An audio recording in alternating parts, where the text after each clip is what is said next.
سید عبد القادر جیلانی رحمت اللہ علیہ، آپ ولیوں کے تاجدار، شہنشاہ، سردار، امام اور پیشوا، ان کو اللہ تبارک و تعالیٰ نے وہ شان عطا کی جو کسی زمانے میں کسی ولی کو نہیں، بلکہ ان کے بارے میں پڑھا کہ جیسے نبی صلی اللہ علیہ وآلہ وسلم انبیاء میں سردار ہیں، ایسے ولیوں میں غوث اعظم سردار ہیں، ولیوں میں غوث پاک سردار ہیں۔ سرکار غوث پاک کے بے شمار واقعات ہیں، آپ کی زندگی کا ایک ایک لمحہ لکھنے والوں نے لکھا اور اس کی کتابیں بنی، یہ کتابیں بنی، اس طرح کی ایک نہیں کئی کتابیں ہیں، اور سینکڑوں کتابیں تو آپ نے خود لکھی، اور ایسی ایسی کتابیں لکھی کہ آپ کے بعد آج تک اس طرح کی کوئی زمانے میں کتاب لکھ نہیں سکا، جس طرح انہوں نے نبی علیہ الصلوۃ والسلام کے دین کی ترویج کی، تربیت کی لوگوں کی، اور ایسی شان پائی، آپ کے بعد آج تک کسی نے ایسی شان نہیں پائی۔ آپ جب بڑے ہوئے اور آپ نے بے شمار علماء کرام سے تعلیم حاصل کی، اولیاء کرام سے تعلیم حاصل کی، ہمارا کیا حال ہے؟ ہم نے نہ خود تعلیم حاصل کی علماء سے، نہ ہم اپنے بچوں کو علماء کے پاس بھیجتے ہیں۔ تو ہمارے بچے جب بڑے ہوں گے تو ان کی جب بچے پیدا ہوں گے تو وہ غوث نہیں ہوں گے۔ جب ہم اپنے بچوں کو غوث اعظم کی تربیت میں دیں گے تو ہمارے بچے جب جوان ہوں گے اور پھر ہمارے بچوں کو وہ بیویاں ملیں گی جو پاکیزہ ہیں، جو بے حیا نہیں ہیں، غیرت مند گھرانے کی بچیاں ہیں۔ میں آپ کو بتا رہا تھا کہ ہمارا رشتہ تلاش کرنے کی جو ترجیح بنیادوں پہ جو ہماری سوچ ہوتی ہے، وہ لڑکی والے سوچتے ہیں، دیکھتے ہیں کہ رشتہ ایسا ہونا چاہیے جو بہت امیر کبیر ہو۔ آج بھی ہے زمانہ جس وجہ سے بابرکت ہے۔ سرکار غوث پاک رضی اللہ تعالیٰ عنہ کی تربیت ایسے باپ نے کی جو شریعت کے عمل کرنے والے تھے، طریقت والے تھے، معرفت کے خزانے اور علوم و فنون ان کے سینے میں تھے، ان کی نگاہ میں حیا تھا۔ تو ان کے بطن سے جب بچہ پیدا ہوا تو وہ بچہ ولیوں کا سردار پیدا ہوا۔ آج ہمارا یہ حال ہے کہ ہم اپنے بچوں کے لیے پیروں کے پاس تعویذ آگا لینے جاتے ہیں کہ ہمارا بچہ خراب ہو گیا، جبکہ حکم تو یہ ہے کہ جب آپ اپنے بچے کی شادی کریں یا اپنی شادی کریں تو آپ اپنے آپ کو شریعت کے رنگ میں رنگ لیں، پھر جب اپنی بیوی کے قریب جائیں تو عین شریعت کے مطابق جائیں، تو پھر یہ امید رکھیں کہ اللہ تعالیٰ مجھے نورینہ اولاد عطا کرے گا۔ کئی بچے میں نے اذان دی ہے، ایسے نیک لوگوں کے گھر میں پیدا ہوئے، میں بعض دفعہ مجھے بلا لیتے ہیں لوگ کہ جی اللہ نے بیٹا دیا ہے، بیٹی دی ہے، آپ اس کے کان میں اذان دیں۔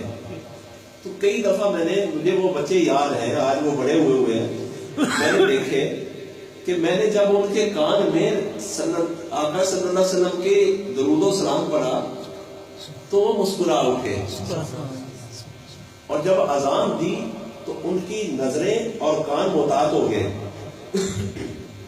اور پھر جب درود پڑھا تو پھر مسکرا پڑے، اور پھر جب میں پیچھے ہٹا تو بعد میں پتا چلا کہ بچے نے رونا شروع کر دیا۔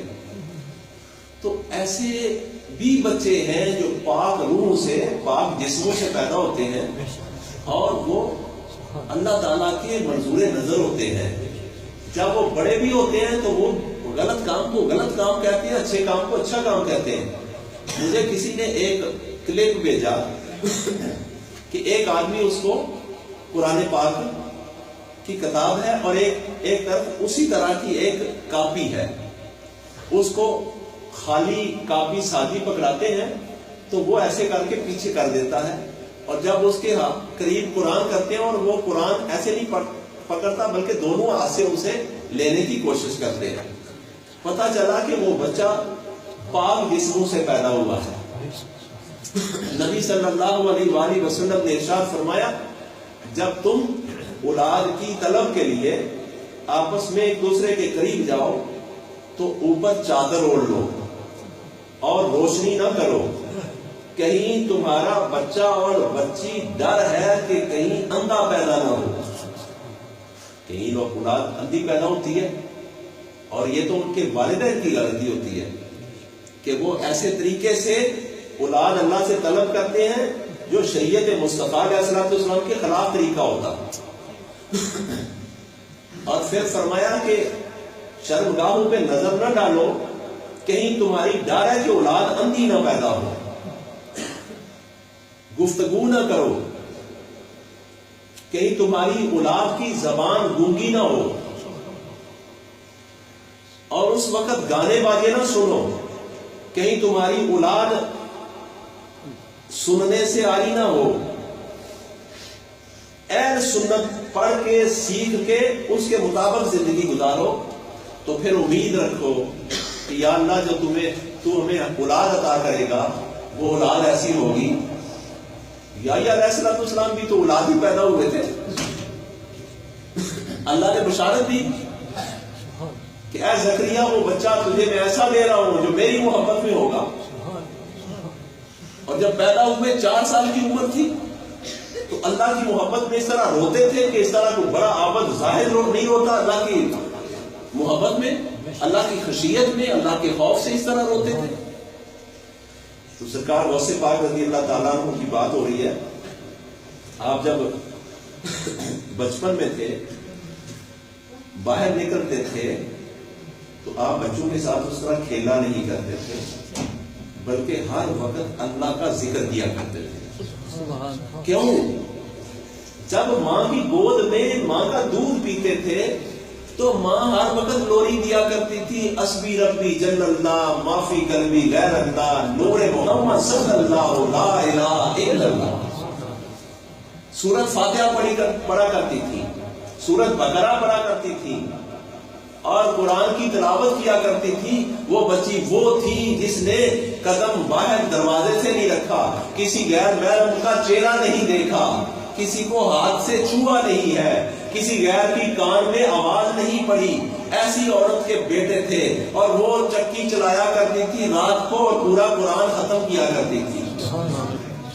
اور وہ بچہ ماں کے پیٹ میں قرآن سنا کرتا تھا, پھر ماں کی گود میں قرآن سنا کرتا تھا. وہ حسنی حسینی سید ہے. میرے آقا حسین کا بھی یہی حال ہے, کمال حال ہے. لاجپال کی عظیم عظمت ہے کہ اکثر پڑھنے والے, بیان کرنے والے, خطبہ دینے والے یہ کہتے ہیں کہ حضرت امام حسین رضی اللہ تعالیٰ کو ظالموں نے سر تن سے جدا کر دیا اور پھر انہوں نے سر نیزے پہ چڑھایا تھا کہ لوگوں کو پتہ چلے کہ ہم نے نعوذ باللہ یہ برا فعل کیا ہے.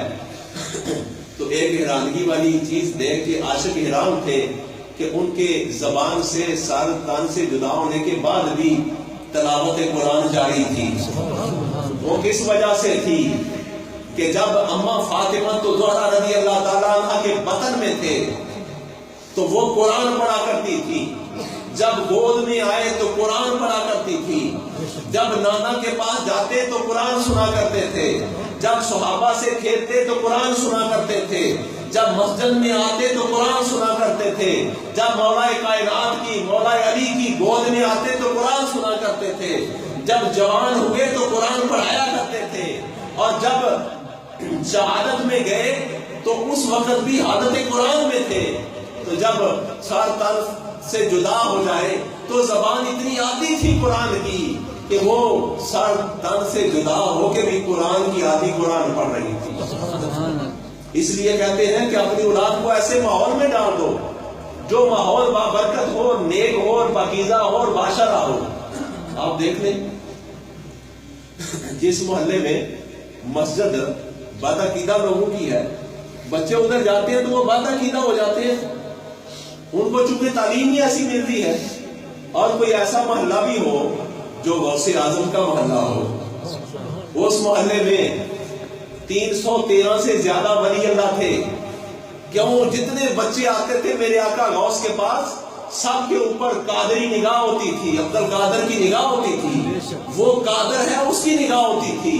وہ ہر وقت قرآن میں رہتے تھے، حدیث میں رہتے تھے، تقوی میں رہتے تھے، پرہیزگاری میں رہتے تھے، محبت مصطفیٰ علیہ السلام میں رہتے تھے. تو ان کی زبان پہ، ان کے ماحول میں اللہ اور اللہ کے محبوب علیہ السلام کی خوشبو بن جاتی.